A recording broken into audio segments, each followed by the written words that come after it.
gente, sabia que você pode fazer mais? Eu sou a Patrícia Ramos e mais uma vez estou aqui, mais uma semana, com um convidado, uma convidada maravilhosa para falarmos sobre finanças, dinheiro, aquele que faz o ser humano rir e também algumas fofoquinhas da vida pessoal da gente, que eu sei que vocês também gostam, tá bom?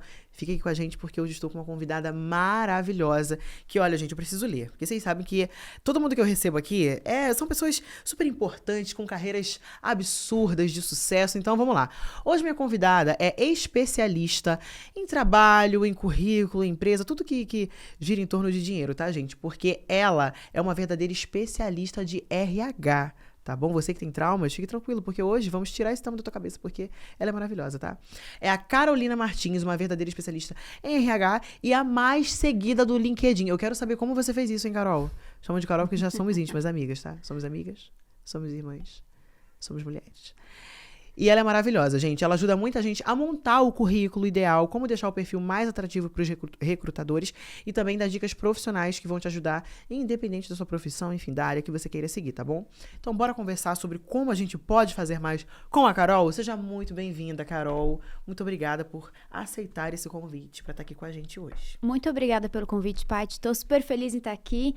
E acredito que a gente tem bastante coisa para falar, né? Para falar sobre o mercado de trabalho e o pessoal deve ter muita dúvida. E assim, Carol, aqui nós temos toda a sua vida, tá bom? Nessas fichas aqui nós temos tudo. Coisa que você nem imagina que a gente sabe. E eu já vi aqui que você engravidou aos 16 anos, né? E teve toda aquela coisa, aquela virada de chave na vida, porque você sentiu que a sua família tinha ficado frustrada ali e talvez achou que você não ia dar muito certo na vida, que você ia estagnar ali, mas você decidiu dar a volta por cima e por isso foi pra cima da vida, foi com tudo e provou pra eles que você podia fazer mais. É isso mesmo? Eu morava no interior de São Paulo, em Taubaté, e aí com 16 anos eu fiquei grávida e é maluco porque eu sempre tive muitos planos pra minha vida. Desde muito pequena eu falava pra minha mãe, e todas as pessoas perguntavam, o que você quer ser quando crescer? Eu nunca falei uma profissão. Eu falava que eu queria ser rica, pra todo mundo. E aí, quando eu fui crescendo, eu passei a entender que para ser rica eu precisava ter uma carreira e descobri que eu queria estudar psicologia, decidi que eu faria psicologia e aos 16 anos eu fiquei grávida. E aí, muda toda a sua vida, né? Eu que tinha 1 milhão de planos, nenhum deles incluía ter um filho, tava grávida, o que eu ia fazer? E eu tive essa sensação porque o meu pai, ele sempre foi a pessoa que eu mais admirei na vida. Eu não sabia que o sentimento que eu tinha por ele era admiração. Eu dei esse nome há pouco tempo, mas sempre foi isso. E ele disse que estava muito decepcionado comigo. Nossa. Mas foi só isso que ele falou, não falou mais nada. Ele falou, olha filha, eu tô muito decepcionado com você. E aí ele saiu, se recompôs, voltou e a gente continuou vivendo como se nada tivesse acontecido, apesar de estar acontecendo alguma coisa. Cuidou de mim, cuidou do meu filho, ele junto com a minha mãe, mas eu tinha aquela sensação, sabe? Que eu tinha decepcionado a pessoa que eu mais admirava na vida. Mas aí eu mudei aqui para São Paulo, arrumei um emprego e aí a minha vida começou aí. No começo não foi tão fácil assim. Inclusive, é algo super legal que eu sempre comento quando a gente fala dessa fase da minha vida, é que apesar de eu ter me formado na faculdade antes de mudar, quando eu mudei para cá, eu trabalhei naquilo que dava para trabalhar. E muita gente, quando termina a faculdade, fica, sabe, metido, né? Agora eu sou psicóloga, agora eu sou advogado.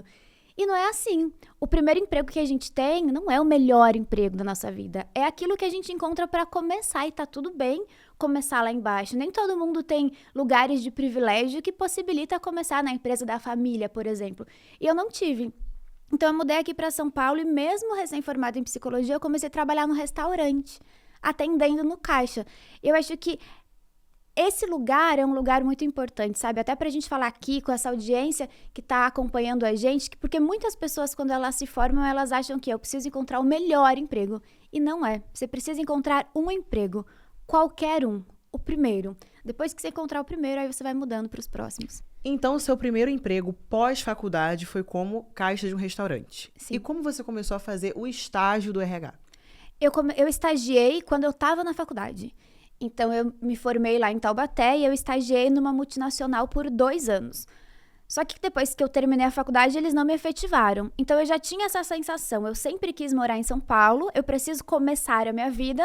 Não vou começar aqui em Taubaté, vou começar de uma vez em São Paulo. Sim. Nessa mudança, eu deixei o meu filho em Taubaté com os meus pais e vim sozinha pra cá. Então, eu já tinha uma experiência prévia no estágio. Inclusive, uma outra dica, né, usando a minha própria história, a melhor forma de entrar numa boa empresa é pela porta do estágio. Então, quem tá na faculdade hoje, procure o estágio urgente. Mesmo que não seja o melhor estágio, porque foi essa experiência que eu já tinha na faculdade que me ajudou depois aqui em São Paulo. Porque eu comecei a trabalhar no restaurante, mas aí eu vi que o restaurante vacilava no processo seletivo. Contratava uma galera estranha, recebia uns processos trabalhistas. E aí eu me ofereci para contratar essas pessoas, mesmo sendo atendente de caixa. Sim. Aí eu comecei a ajudar no processo seletivo, eles viram que estava dando certo, e aí eles me promoveram. E era uma franquia. Aí eu fui de atendente de caixa direto para responsável por recrutamento na franquia dos restaurantes. Isso, então você passou de caixa para consultoria de RH especializada em processos seletivos. Isso. Nesse mesmo restaurante. Em quanto tempo foi essa transição? Foi menos de 2 meses. 2 meses? Foi muito rápido. Caramba, tá vendo, gente? Essa é a importância de você estar qualificado para você subir de nível. Porque se a Carol não tivesse se qualificado, não tivesse tido a expertise de estudar para tal, e também ter tido o gancho, né, de você ver algo errado, identificar um problema e saber que você tinha a solução para esse problema, talvez ela não seria promovida. Muito legal. Só que tem uma vírgula aí nessa história, né? Porque a consultoria faliu tempos depois, né, Carol? E aí eu não tinha nenhum mínimo de educação financeira, nenhuma.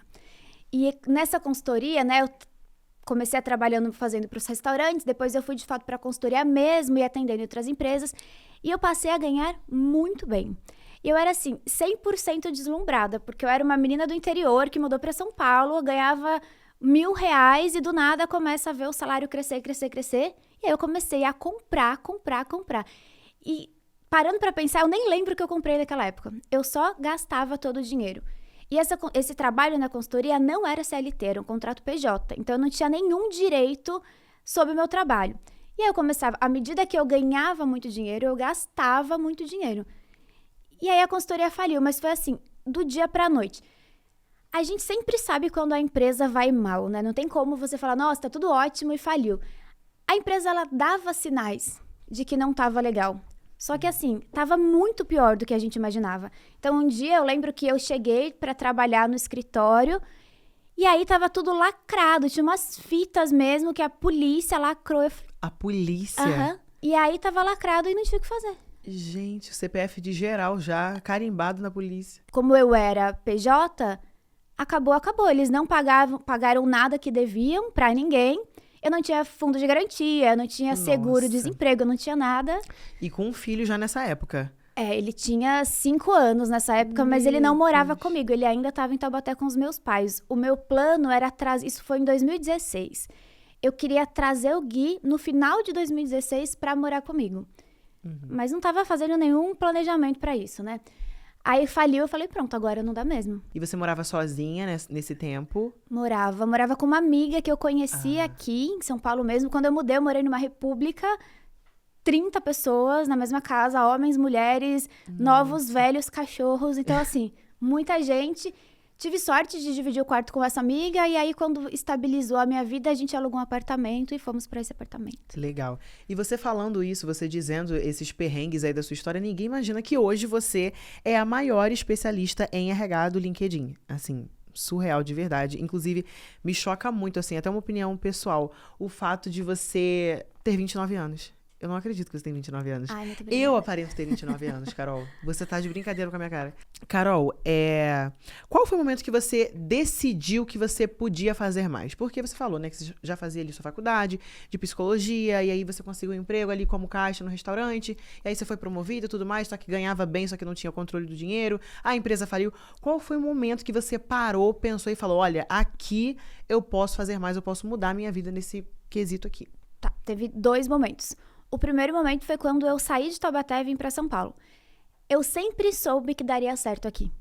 Eu não sabia como, mas eu tinha certeza que não daria errado, porque eu acredito muito que quando a gente trabalha, o trabalho ele devolve pra gente. Sim. Então eu acredito nisso desde sempre, porque eu vi o meu pai. Meu pai saiu de uma realidade muito difícil, conquistou uma vida muito legal pra mim, pro meu irmão, pra minha mãe. Então a nossa família se organizou muito e tudo por conta do trabalho do meu pai. Eu vi isso dentro da minha casa. Então, eu sabia que comigo ia ser igual desde que eu trabalhasse. Então, o primeiro momento que eu entendi, eu posso fazer mais, foi quando eu saí de Taubaté e vim para São Paulo. E aí o segundo momento foi quando a consultoria faliu. Porque eu não sabia o que fazer, eu fiquei desesperada. Eu tinha nessa época, para não dizer que eu não tinha nenhum dinheiro, eu tinha uns 4 mil reais. E aí eu pensei assim, o que eu vou fazer com esse dinheiro? Porque eu posso pagar essas contas, pagar um período maior do aluguel para poder continuar morando com a minha amiga, ou eu posso fazer que esses 4 mil reais virem mais 4, mais 4, mais 4. Aí eu peguei os 4 mil reais e paguei exatos 3.997 em um curso, de uma vez. Mulher, que isso, gente? É um ato de fé mesmo, é você acreditar muito, né? E aí quando eu paguei naquele curso, eu falei, pronto, agora eu não tenho nada. Tem que dar certo. Tem que dar certo, e deu. Porque aí eu aprendi o que faltava, eu já tinha feito outros cursos, né? No meio do caminho eu já tava fazendo um MBA muito bom, numa faculdade excelente aqui em São Paulo, mas eu sabia que eu precisava de mais coisas. Então eu paguei esses 4 mil num curso. E aí, quando eu tava assistindo, era um pedaço online, um pedaço presencial. Aí, lá no presencial, eu tava vendo aqueles palcos, muita gente no palco. E eu falei, cara, é ali que eu vou estar. Meu lugar é ali, ó. Não vou ficar sentada aqui ouvindo as pessoas falar. Eu também vou ser bom em alguma coisa pra eu ensinar as outras pessoas. E aí, eu fiz meio que esse acordo, sabe? Vai dar certo. E aí, a consultoria tinha falido. Mas assim, os clientes, a gente vendia processo de recrutamento e seleção. Então, a gente contratava as pessoas. Por mais que a consultoria tivesse falido, os nossos clientes ainda precisavam dos processos seletivos. Aí o que eu fiz? Eu voltei nesses clientes e eu ofereci para eu continuar o processo seletivo cobrando metade do que a consultoria cobrava. Mesmo assim, era mais que o meu salário. Clientes que eram meus mesmo, que eu tocava o processo seletivo, eram uns 4. Sim. Mas eram clientes muito grandes. Então, se eu conseguisse recuperar esses grandes clientes, ficaria mais fácil. E aí eles toparam, porque eu também ofereci metade do preço, eles acharam ótimo, mas fizeram um contrato comigo só para eu terminar o processo seletivo. E aí eu terminei e deu certo. Aí um único cliente renovou. Falei, pronto, é só de um que eu preciso. Com esse um eu consigo mais. Aí eu passei o ano de 2017 inteiro... Só com esse cliente? Não, aí esse cliente foi me indicando para outros e eu também fui captando outros clientes, porque eu sabia fazer o processo seletivo. Eu sei encontrar as pessoas, sabe? Acho que de longe é a minha melhor qualidade. Eu sei colocar a pessoa certa no lugar certo. E aí eu fiquei 2017 inteiro trabalhando para outros clientes. E eu consegui muitos clientes nesse período. Só que aí, no momento que eu decidi mesmo, eu posso fazer diferente, eu posso fazer mais, foi no final de 2017 que eu percebi que eu consegui muitos clientes, eu tava com uma carreira legal, mas eu viajava o país inteiro. Porque eu trabalhava em agências e eu precisava contratar as pessoas, treinar e depois voltar para fazer avaliação. E nessa rotina eu nunca ia conseguir trazer meu filho para morar comigo. E eu não tenho intenção de ter outro filho. Aí o que eu percebi? Eu só vou ter um filho na minha vida inteira, se Deus quiser. Tomara que Deus queira. Eu só vou ter esse filho. E eu não vou cuidar dele. Não quero isso. Eu preciso que ele more comigo. E aí eu decidi, eu não vou mais atender esses bancos, essas empresas que eu atendo, eu vou parar de fazer esses processos. Nossa, mas você no auge ali, tava tudo dando certo, você no hype da tua carreira. Sim, tava tudo dando muito certo. Sim. E aí eu falei, não vou, porque se eu fizer isso, pessoalmente eu vou estar frustrada. Aí eu decidi, eu falei pra eles, olha, eu vou terminar os processos seletivos, mas eu não vou continuar. Porque eu não posso ficar viajando assim, eu quero cuidar do meu filho. E aí eu decidi que eu ia fazer outra coisa. E foi um momento, assim, de iluminação, sabe? Que eu falei, eu sei contratar a pessoa certa e colocar no lugar certo. Eu tenho resultados, eu consigo comprovar isso que eu sei fazer. Se eu sei contratar a pessoa certa e colocar no lugar certo, eu também sei fazer o contrário. Sou eu que procuro as pessoas. Como eu procuro? Como eu entrevisto? Como eu faço dinâmica? Aí eu fui fazendo toda essa logística reversa e falei, pronto, eu sei ensinar as pessoas a serem aprovadas no processo seletivo também. Meu Deus, isso veio 100% da sua cabeça, não foi ninguém que te deu esse conselho, nem nada do tipo? Não, veio da minha cabeça, porque quando eu fiquei desempregada, né, naquele tempo que a consultoria faliu, eu cheguei a procurar emprego pra mim. E eu consegui muito rápido. Então eu vi assim, era cerca de 3 dias eu já tinha 2 propostas de emprego. Nossa. Falei, por que eu tô fazendo diferente? Num primeiro momento eu pensei, eu sou muito melhor que a maioria das pessoas. Mas depois eu entendi que não era isso. Não é o fato de eu ser melhor que as pessoas. Eu sei fazer uma coisa que as pessoas não sabem. Mas se elas aprenderem, como elas vai funcionar também. Não é sobre mim. É sobre um conhecimento que eu tenho e as outras pessoas não têm. Carol, então você considera que essa sua virada de chave, essa sua conclusão, foi o que te fez dar o seu primeiro passo para você começar a se tornar a maior especialista de RH do LinkedIn? Com certeza. Porque quando eu decidi que eu faria esse caminho inverso, eu precisava divulgar isso em algum lugar. E aí eu dei uma pesquisada, né? Olhei várias redes sociais, Na minha cabeça, faria muito sentido eu começar pelo Instagram. E aí eu pesquisei e falei, a galera não tá aqui pra isso. Sabe, não é um foco. Por mais que não seja só entretenimento, coisa chata eu ficar falando de emprego num lugar que as pessoas estão pra relaxar. Então não é aqui.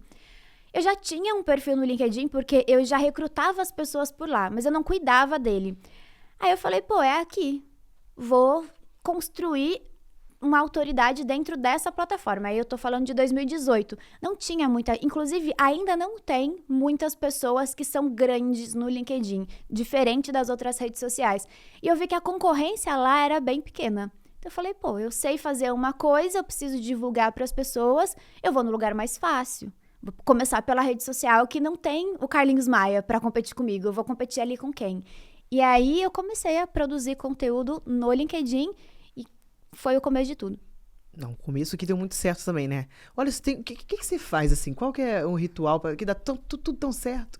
Que isso, gente? Misericórdia. Depois você passa a minha receita. Agora aqui, antes da gente conversar sobre como conseguir o emprego dos sonhos, aquela coisa, porque você disse que em 3 dias 2 empresas te procuraram para fazer, enfim, entrevista e tal.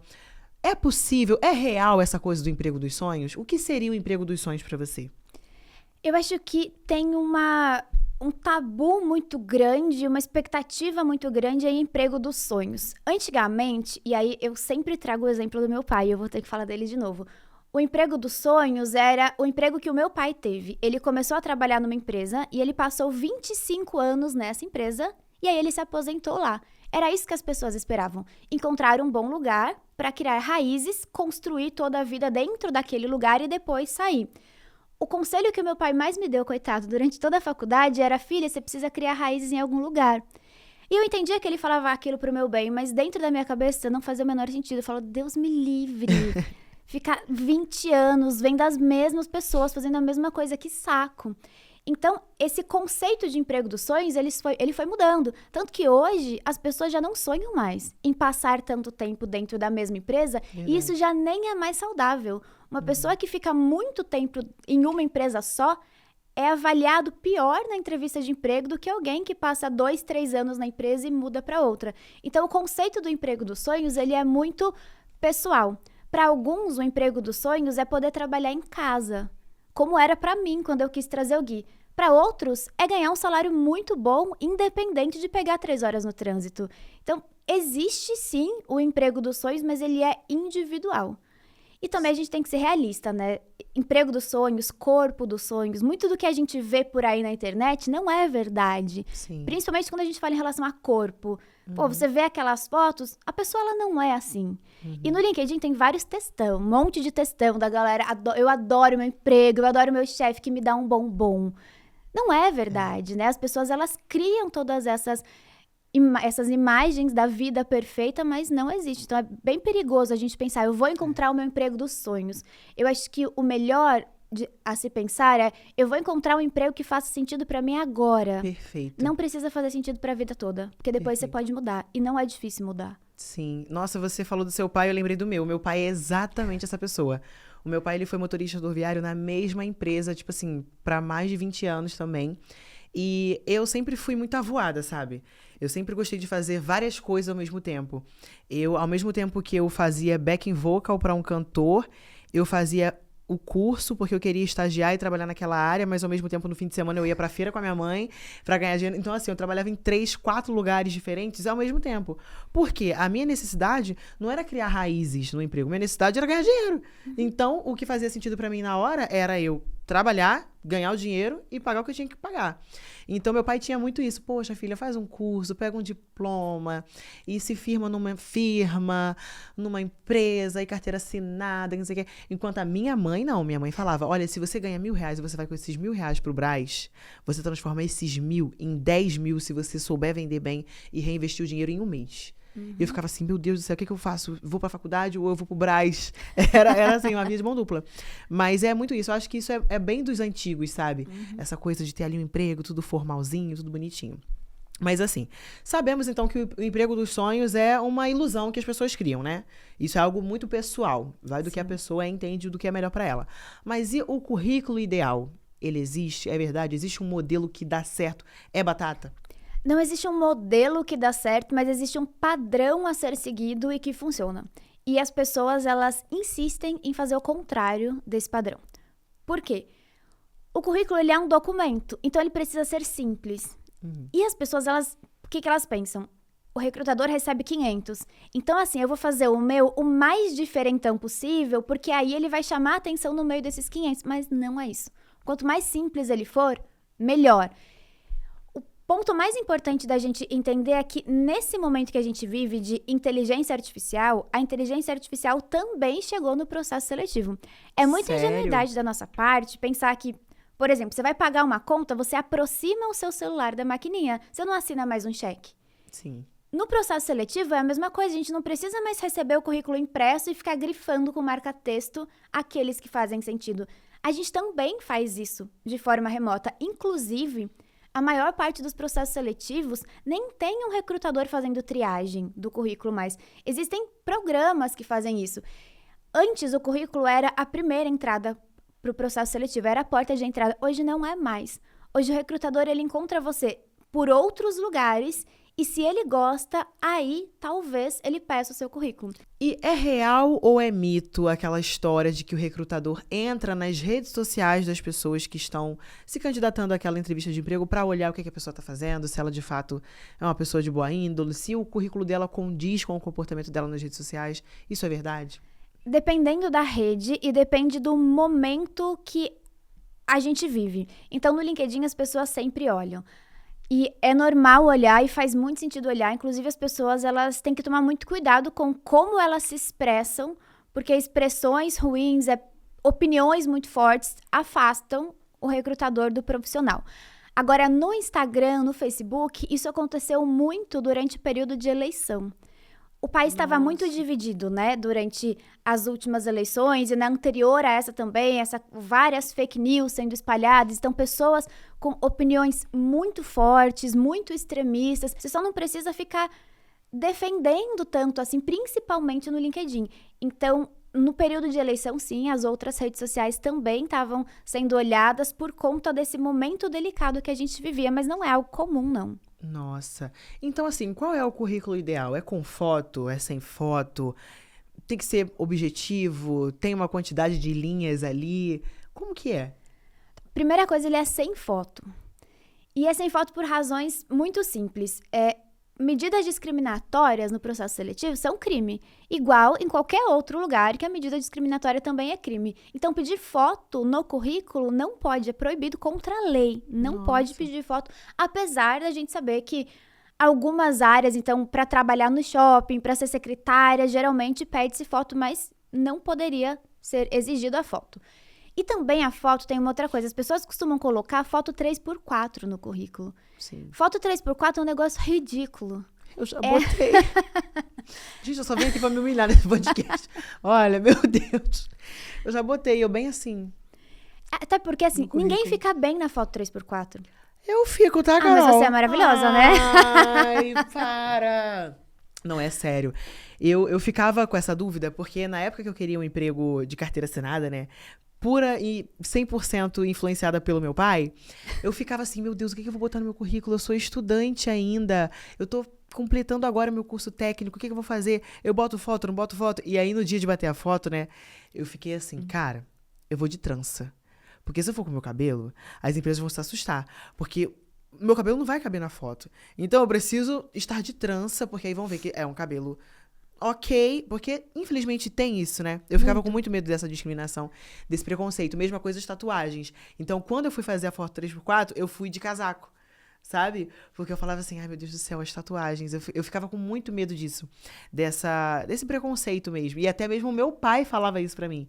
Ele, olha, essas tatuagens, eu não sei não. Você tem certeza que você vai começar a fazer tatuagem? Nenhuma empresa vai te querer. Pai, Tô no podcast do Banco Pan. Um beijo pro senhor, tá bom? Te amo muito. Consegui um emprego, olha eu aqui. Deu tudo certo, tá vendo? Como é que é? Medida discriminatória é Isso. crime. Tá vendo? Não pode a pessoa discriminar a outra por tatuagem, enfim, por cor e tudo mais, tipo de cabelo. Isso é crime. E eu fico feliz por isso também. Mas que mais? No currículo, o ideal é você ser sucinto. Tem pessoas que têm muitas experiências e querem falar sobre todas elas, mas não é necessário. Não é necessário? Que isso? Não Gente, é necessário. Nossa, gente, se bobeasse até a quantidade de cachorro que eu tinha dentro de casa, eu queria colocar no meu currículo. Que isso, E Carol? é normal, as pessoas pensam assim. Então, imagina que você tem 20 anos de experiência. Aí você começou a trabalhar como office boy ali, fazendo funções bem básicas. E aí o profissional ele foi crescendo, crescendo, e hoje ele trabalha na mesma empresa, mas o cargo dele é de coordenador financeiro. E aí ele tá buscando um outro emprego, para ser gerente financeiro. Você concorda que o que ele fazia como office boy não tem nada a ver? Então não precisa ele colocar no currículo. Comecei como office boy e fui promovido. Não precisa. Você pode... Gente, o mundo caiu. Você pode citar brevemente, mas você não precisa colocar assim. Como office boy, eu fazia isso. O que Não, você assim, fazia é desnecessário. Poxa, no ano de 2019 eu atuava como office boy. Mas em 2021, após um propósito com Deus, eu fui promovido. Não é necessário, né? Não é necessário, Entendi. Então tá bom. E essa lógica também se aplica a montar um perfil no LinkedIn? Não. No LinkedIn não, porque o LinkedIn, ele é um perfil. E aí, ele tem espaço para você contar mais sobre o seu histórico. O currículo, ele é um arquivo. Tem pesquisas internacionais e que já foram validadas aqui no nosso país também, que comprovam um dado chocante que o recrutador passa em média de 6 a 30 segundos fazendo a triagem do currículo. Que isso, cara? É pouquíssimo tempo. Gente, o pessoal do Banco Pan faz isso também? Com os funcionários? Que isso? Só mais uma dúvida que eu até esqueci de fazer na pergunta anterior. O currículo de papel hoje em dia acabou. É 100% digital, 100% e-mail. Ponto. Até porque o currículo de papel, ele tem que passar por uma logística muito grande. Imagina que você quer trabalhar no Banco Pan. E aí você não vai conseguir ir até o banco e falar com o RH. O máximo que você chega na portaria, você não pode entrar, tem um segurança ali, que ele não vai te deixar entrar. Então o que você vai fazer? Se o segurança for legal, até porque não é a função dele, ele pega o seu currículo. Para o currículo chegar até a pessoa do RH, vai passar na mão de umas 5 pessoas no meio. Nossa. Vai ser perdido esse papel. Não é função do segurança receber o currículo das pessoas. Então, as empresas, elas já não... Em cidades menores, cidades do interior, em empresas familiares, isso funciona. Mas você quer trabalhar numa grande empresa, não dá, porque você não tem acesso. E se eu, por acaso, me der conta de que eu não sou apta para a vaga que eu tô procurando? Eu faço um curso para me qualificar para aquela vaga ou eu procuro um emprego mais simples, assim, que caiba no meu orçamento, digamos assim? As duas alternativas, elas são viáveis. E é super importante você reconhecer que não é bom em tudo. É parte fundamental do processo você fazer essa avaliação e entender se você é apto ou não. Porque tem muita gente que fica desempregado muito tempo ou que fica querendo trocar de emprego por muito tempo porque está tentando uma coisa que não vai conseguir. O candidato, ele precisa ser compatível com a vaga. Então, se você percebe que você não é apta, existem essas duas alternativas. Se você está desempregado e precisa de dinheiro, não tem como ficar escolhendo muito. Então, um profissional que está desempregado, por mais que ele encontre um trabalho que ele não goste tanto, que não combine tanto com ele, o ideal é aceitar esse trabalho. Porque aí você consegue o dinheiro, paga suas contas, vive e, ao mesmo tempo, se qualifica para outra vaga que para você faz sentido. Agora, se é um profissional que já está trabalhando no momento e quer trocar de área, aí ele precisa se qualificar. Não dá para você construir uma carreira super legal na área financeira. Você trabalha, tá no nível de analista sênior. E aí você decide, não gosto mais, quero trabalhar com tecnologia. E sair do seu lugar de analista sênior financeiro para analista sênior de tecnologia. Não combina. Então você vai ter que regredir um pouquinho o nível hierárquico e também se qualificar para ser compatível para vagas de outra área. Perfeito. Então mentir no currículo de jeito nenhum.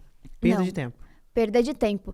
Existem 7 fatores que são os que mais reprovam o profissional na entrevista de emprego. O primeiro deles é a mentira. Mesmo que a pessoa seja a melhor candidata para a vaga, se ela cometer uma mentirinha pequenininha, ela é desclassificada porque entra numa avaliação mais de caráter, sabe? No processo seletivo, a primeira impressão, a pessoa já fez isso, imagina o que ela faz quando ela pega intimidade dentro da empresa. E as pessoas mentem muito no currículo. Sim. Eu já mentem menti, demais. falava, gente, Excel avançado, Word, Super, Master... Mentira. Essa é a principal PowerPoint, mentira. causa. Nível de Excel e nível de inglês. E é uma mentira tão ingênua, porque rapidinho eu descubro. Se você fala, tem Excel avançado, tá bom, então faz um teste aqui. Eu percebo que você não tem. Inglês é pior ainda, né? Eu entrevisto muitas pessoas e aí o pessoal gosta de colocar inglês avançado. Aprendeu inglês no ensino médio.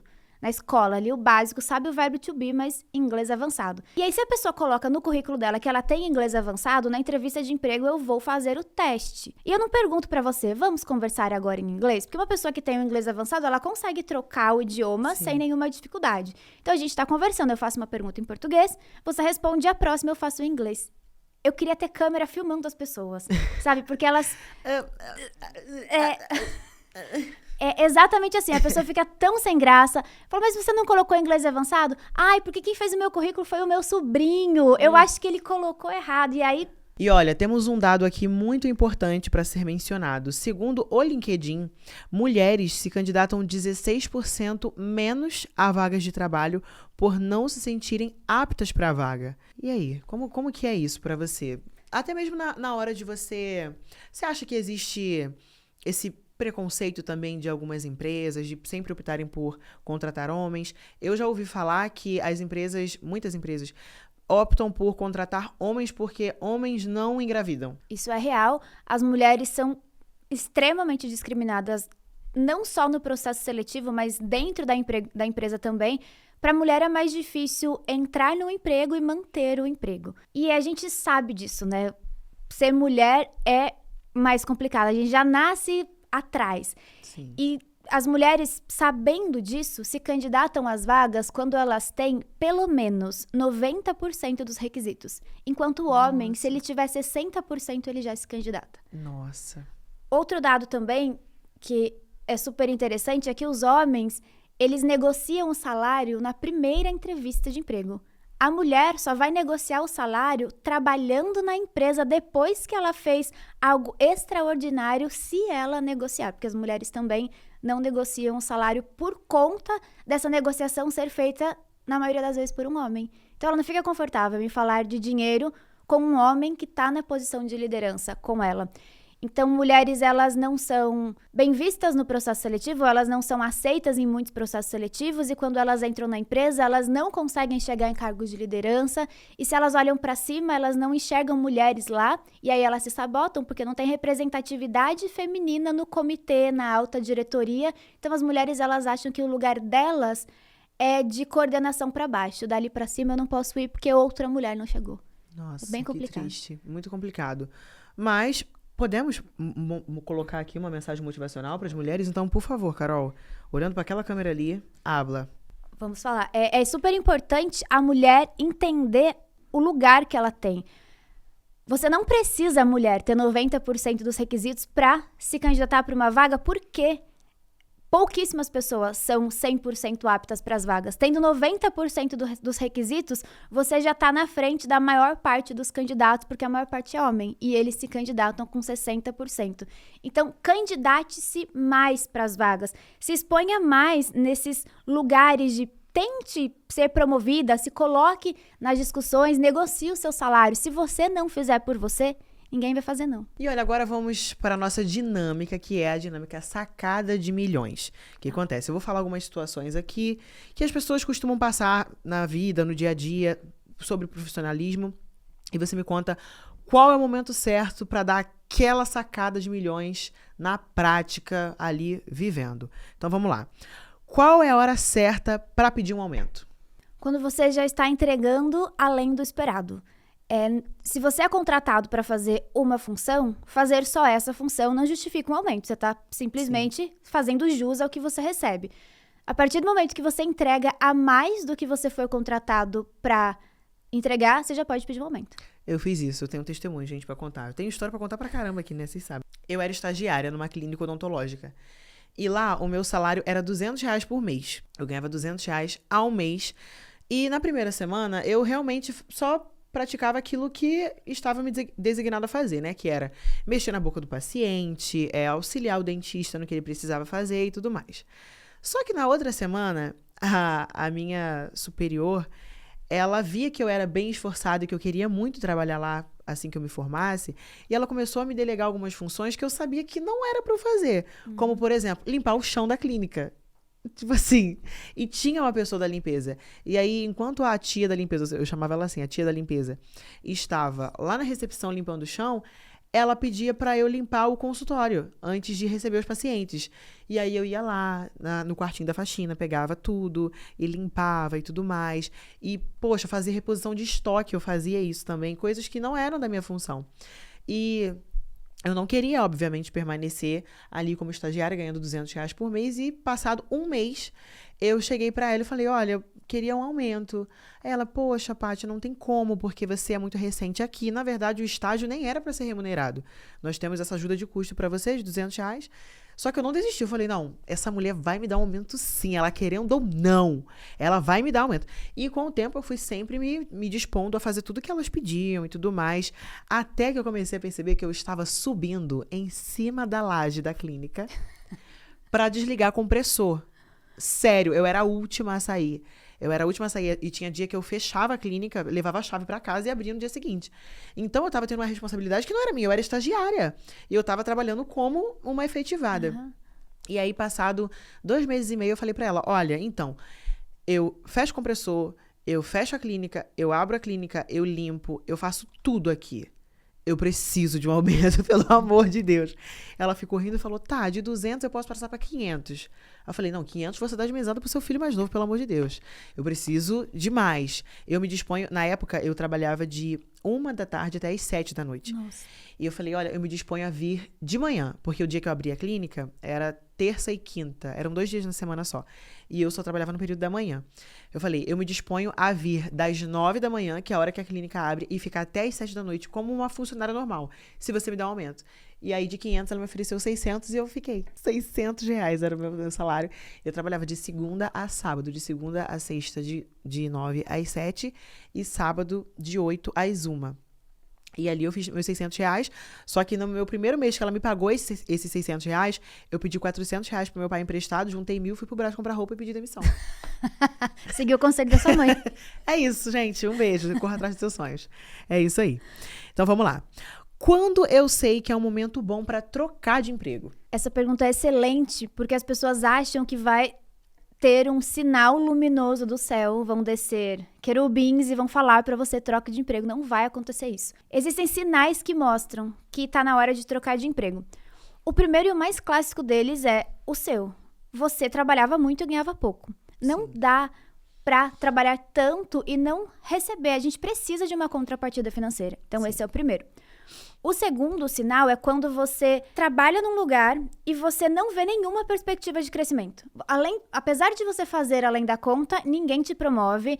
As pessoas que trabalham na empresa para ser promovido precisam de 5 anos, ou então você já chegou no máximo da hierarquia. Não dá para crescer, tá na hora de trocar, caso você queira continuar crescendo. Aí o terceiro é meio que o oposto do segundo. Você olha para cima na hierarquia e você vê para onde crescer. Só que você não gosta mais de fazer aquilo. Você quer fazer outra coisa? Então tá na hora de trocar de emprego também. Outro sinal é a sua liderança, os colegas de trabalho, eles sugam a sua saúde. Porque tem empregos. Sim. E tem muitos empregos que você tem que dar a sua vida por aquele lugar. Então tá custando a sua saúde mental, tá caro. Eu gosto sempre de falar o quanto custa o seu salário. Às vezes o salário que você ganha está custando muito caro para você. Então fazer essa conta de quanto custa o seu salário também é um indicativo de que está na hora de trocar de emprego. Outro indicativo de que está na hora de trocar de emprego é que você não acredita mais naquela empresa. Então, às vezes, você entrou na empresa achando que era uma coisa, você chegou lá e viu que era outra. A empresa começa a se envolver em escândalo atrás de escândalo. Nossa. Ou você muda algum hábito na sua vida. Isso aconteceu com uma cliente minha, que ela trabalhava numa empresa aí no ramo de alimentos, trabalhava com gado, todas essas coisas.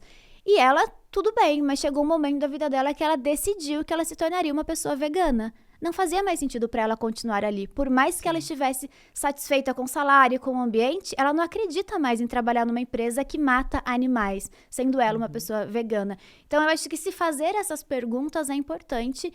E trocar de emprego é muito mais fácil do que você conseguir um emprego quando você está desempregado. É absurdamente mais fácil para quem já tem emprego.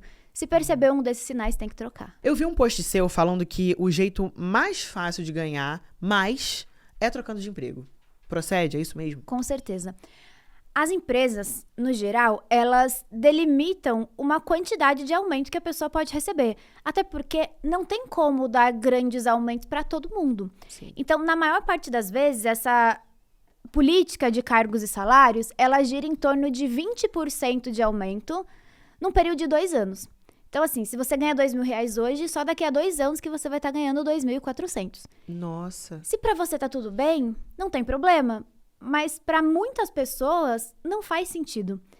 Trocando de emprego, o seu salário ele pode aumentar 60%, 70% do dia para a noite. Porque outra empresa pode valorizar mais o seu trabalho. Então, é muito mais fácil você ganhar mais dinheiro saindo da empresa que você está hoje do que esperar vários anos até você ser promovido. O melhor caminho para ganhar mais dinheiro é trocar de emprego. Carol, você acha que existe um limite de idade para quem quer se arriscar e tentar mudar de emprego? Eu acho que seria hipócrita dizer que não. Mas também não dá para dizer que sim. Então vamos formular melhor. Se a pessoa ela tem 30 anos, não tá tarde.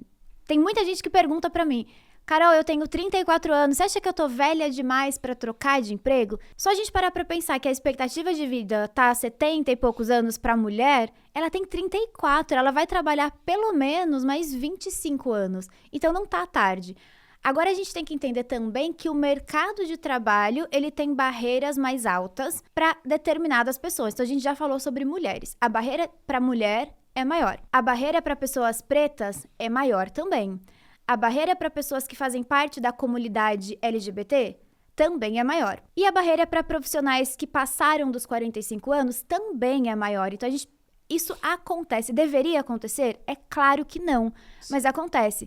O inverso também. Profissionais muito jovens que estão saindo da faculdade têm dificuldade de conseguir o primeiro emprego, assim como profissionais que têm mais de 45 anos têm dificuldades também para fazer grandes mudanças.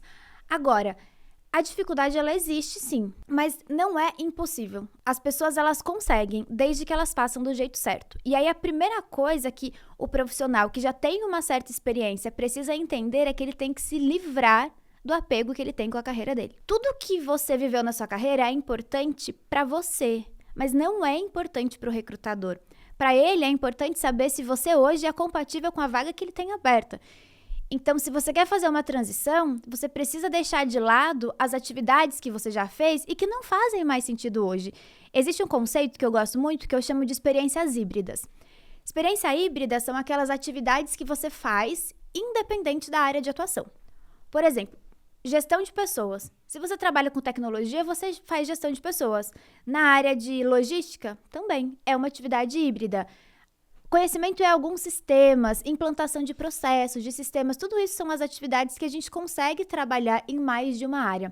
O profissional, quando ele quer trocar de emprego, ele precisa entender quais são as atividades híbridas que ele tem e ressaltar essas habilidades. Não tem como você hoje dormir com 45 anos e amanhã você acordar com 44 e depois com 43. Pelo contrário, você vai ficando cada vez mais velho. Então, é você também ir preparado para mostrar que, com a sua idade, você tem experiências que as outras pessoas não têm. Então, tem que incorporar o vendedor do seu perfil profissional. Perfeito. Fica mais difícil, com certeza fica, mas não é algo que não dá para fazer, não. Entendi. Você tocou num ponto muito importante, né? Você falou sobre ser o vendedor do seu perfil profissional. E para quem é mais ambicioso, mesmo depois de ser contratado, você acha que a pessoa ainda precisa ali plantar essa sementinha da imagem, sempre fazendo de tudo para se manter ali na linha, ou ela pode simplesmente dar uma descansada e falar, não, agora eu consigo um emprego, eu posso ficar mais tranquilo. Ela tem que sempre estar trabalhando nisso. Ela não precisa trabalhar com tanto afinco, ela pode dar uma relaxada, mas não pode soltar o bastão completamente. O melhor momento para você procurar um emprego é quando você está empregado. Não tem momento melhor para isso, porque as portas elas estão mais abertas para você, você tem mais, consegue cavar mais oportunidades no mercado. Os próprios filtros dos processos seletivos privilegiam as pessoas que estão empregadas, então é essencial você que está feliz no seu trabalho continuar. Até porque quando a gente perde o emprego, a gente não perde só o emprego, a gente perde a motivação, a gente perde a energia. Então, você já vai ficar mais para baixo, o que é natural. A vontade de você fazer muito vai quase que não existir. Então, se você cultiva essa venda do seu perfil enquanto você está empregado, se você perde o emprego, você se recoloca mais rápido.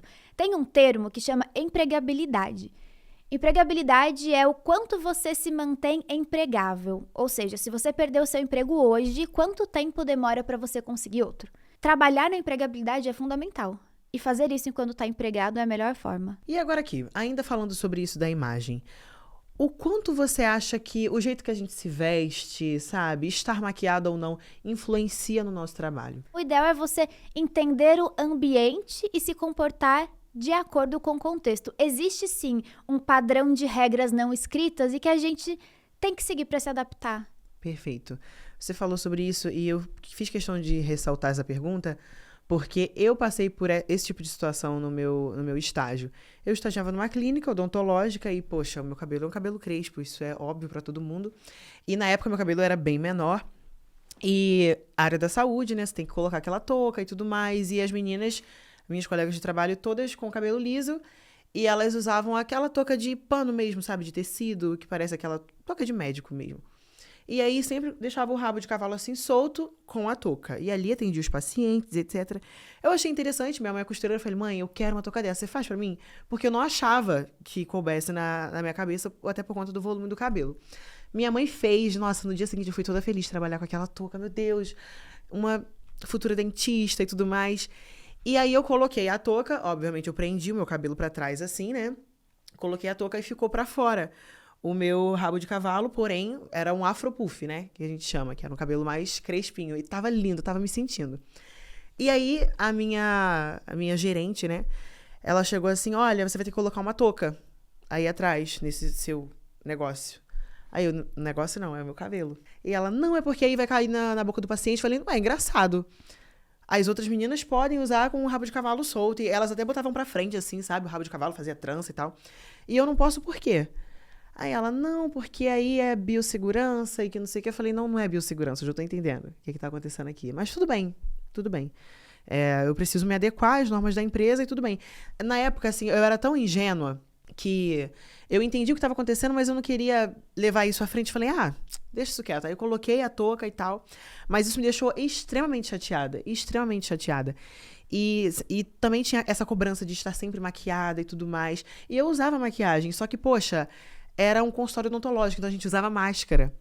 E aí, pra mim, era o fim da picada quando eu tinha que passar base, porque isso aqui meu ficava tudo oleoso, sabe? E eu de máscara o dia inteiro. Não fazia sentido a gente ficar enchendo a cara de maquiagem. E ela vinha pra mim, não, você tem que passar maquiagem, que não sei o que, tem que ter sempre maquiada, com rímel, blush, batom. Eu falei, cara, pra que eu vou passar batom? Tô de máscara, não faz sentido. Só que com o tempo eu fui entendendo que era mais uma perseguição pessoal mesmo que ela tinha comigo. Tanto que tempos depois ela me demitiu e tudo mais. Isso foi numa outra clínica que eu estagiava, não foi nessa que eu ganhava R$200. Mas eu acho que tem um ponto, Paty, importante da gente tratar, é que existem padrões da empresa e existe discriminação. Sim. E aí são coisas completamente diferentes. Exato. Uma questão de padrão da empresa, por exemplo, são advogados. Advogados se vestem de uma forma muito mais formal. Então, não dá pra eu ir de calça jeans e cropped, né? Cropped e crocs, trabalhar no escritório e no fórum falar com, sei lá, com o juiz. Não acontece isso. Sim. Isso é uma prática, uma política da profissão. Agora, você não poder usar o teu cabelo solto, eu posso usar o meu, mas você não pode. Aí entra numa linha outro viés, né? Completamente diferente, que a gente precisa falar sobre isso. E a empresa que não se abre para a diversidade, ela perde. E perde muito, porque pessoas iguais dão soluções iguais para problemas. Pessoas diferentes têm outras vivências. Pessoas diferentes enxergam de outras formas. Então, quanto mais a gente se abre para a diversidade, mais inovação a gente traz para dentro da empresa. Inovação não está só ligada à tecnologia. Muita gente pensa que inovação é só tecnologia, mas não é. Pessoas diferentes inovam de formas diferentes. E eu acho super legal terem empresas que já olham para isso, que não só aceitam as diversidades, mas como escolhem e dão espaço para que todas as pessoas com a sua singularidade trabalhem ali e produzam. Então, eu acho que é Legal a gente falar sobre isso, porque por mais que existam alguns padrões, existem coisas que não são padrões, existem coisas que são preconceito. Sim. E dar o nome é importante, sabe? Sim, perfeito. Você falou absolutamente tudo agora.